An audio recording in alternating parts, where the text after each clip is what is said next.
Alberta Primetime with Michael Higgins.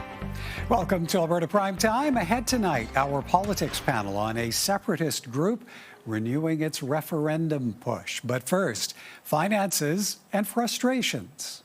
There's a lot I can stand behind, but there's a lot I can't stand behind in this budget.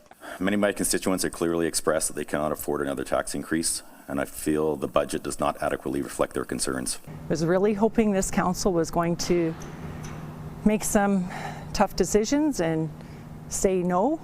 Some members of Edmonton City Council expressing disappointment after the passing of a $6 billion budget that sets a 6.9% tax hike for 2026. Joining us now for a year-end conversation is the new mayor of Edmonton, Andrew Knack. Mr. Mayor, good to see you, sir.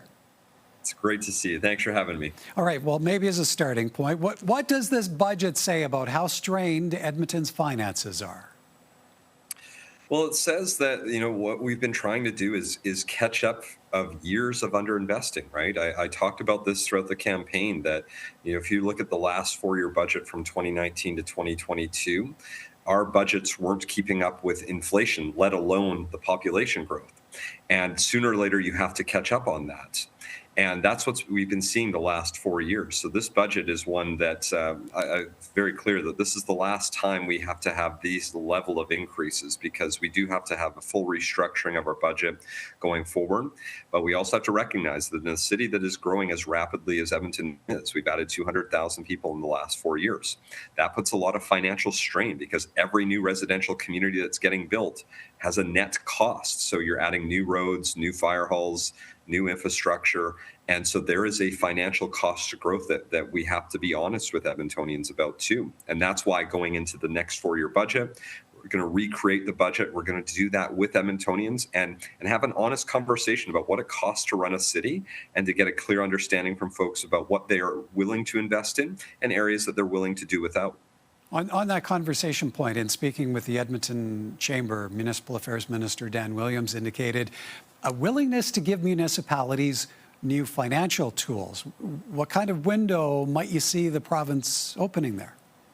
Yeah, I've had a few chats with Minister Williams already, and I'm encouraged by that discussion topic, because I do think there is a reality that's very hard to deal with. I mean, municipalities really have two property tax tools, or two revenue generation tools, which is user fees and property taxes. Beyond that, that's it. And so when you're looking at other cities, other jurisdictions, there are jurisdictions in the U.S. where municipalities get a portion of the income tax. There are things like, looking at bonds and how you would better utilize that to help fund infrastructure. So I think we need to be willing to have that conversation. I'm really encouraged the minister is open to that, because this is something that municipalities across this province have been asking for because of the challenges we're seeing. Even with the increase we've had, Edmonton is about the average. If you go back to 2019 and compare us against 22 other municipalities, which I've done, you actually see Edmonton is about sitting middle of the road for increases. And that just talks about a greater sustainability challenge that I think municipalities have to deal with. Now, you appear to be hitting the ground running where housing is concerned. City donating surplus land, planning, I understand, 10 new housing projects. What kind of pace are you committing to with moves like that? Well, moves like that are tied to federal funding as well. So really the goal is within 2 years, there's building permits for these sites so that folks are ready to go. And my hope is even quicker, we'll actually see some of these under construction, because while Edmonton has done a lot of great work, and we are considered by far and away the most affordable major city in Canada when it comes to housing, and we've seen numbers that back this up over and over again, we didn't get there by accident. We got there by deliberate policy decisions that we've been making over the last decade, and that work needs to continue in order to ensure that housing affordability advantage that we have here in Edmonton is retained for many, many years to come, because more people are moving here, and there are still folks who are struggling with housing affordability. So that building up that supply is critical. Among the goals you've set for your first 100 days as mayor is to make an impact on traffic safety. There are signals the city will appeal to the province to reinstate speed on green enforcement. How much of a solution is photo radar to the rising rate of traffic fatalities in Edmonton? I mean, that's certainly one component, and that's why we need to see that tool brought back. And we have great data that really shows the effectiveness of that tool when used thoughtfully. The City of Edmonton has been working with groups like the University of Alberta to have that type of independent analysis completed so that we're not just leaving it to chance or leaving people to guess whether it's effective or not. We know where it's effective, but it's also why I introduced a motion during our budget deliberations to create our own municipally led traffic safety enforcement team that will be able to do traffic safety enforcement out in the community. They can also work in partnership with Edmonton Police Service to do that, because we have sadly seen far more fatalities on our roads in the last 2 years. And I think people are being a bit more dangerous in their driving. We're seeing much higher speeds than ever before.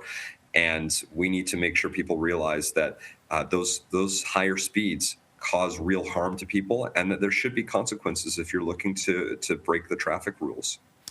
To gain some ground on whether it's traffic safety, the issue of housing, finances, there will need to be an element of working with the province. What are you doing to establish a relationship with the Smith government and keep it on a positive footing?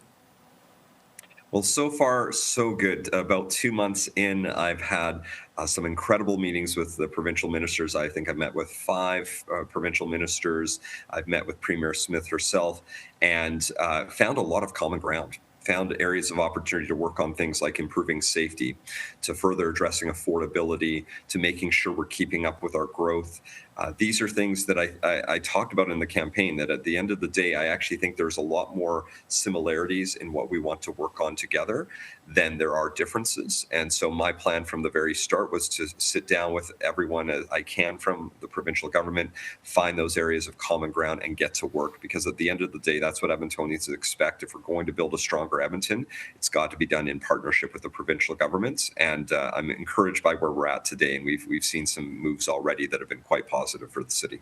All right. We started on the budget, the first real test for this new council and for yourself, quarterbacking as mayor. As we heard off the top, some upset, frustrated councillors with the outcome. How do you unite this council and convince Edmontonians you're all on the right track? Well, I think it's first important to remind folks that we should never strive to have 100% unanimous votes all the time. That's never going to be something you accomplish. But you need to create an environment where you encourage people to share their different perspectives, where they feel comfortable enough bringing forward different ideas, even if it's not supported at the end of the day by a majority of council. So I started that work from the day I was elected, to meeting one-on-one with members of council, talking about what's important to them, understanding their needs. Since then, we've continued to do meetings. We've done group gatherings. We're going to be doing a strategic planning exercise starting early in the new year, to make sure that even if we will occasionally disagree on the how we will accomplish certain things, we won't be in disagreement on the what we need to accomplish. So I believe there's very common ground amongst every member of council on improving affordability within the city of Edmonton, improving safety, keeping up with our growth, focusing on things like economic development. Those are going to be shared by all members of council. Now it's just a matter of working out some of the specifics of how we do it. And there will occasionally be disagreements on that, but we can do it respectfully. And as we saw during the budget, it was done respectfully. Even though it was an 11-2 vote, the 2 that voted against were not mad. They had a different perspective about what they wanted to see. And that's what we should strive for each and every day. And I'm encouraged to see how our first budget went. All right. We'll have to leave it there for time. As always, appreciate your time. Thank you kindly, Mr. Knack. It's my pleasure. Thanks for having me. Andrew Knack is the mayor of Edmonton.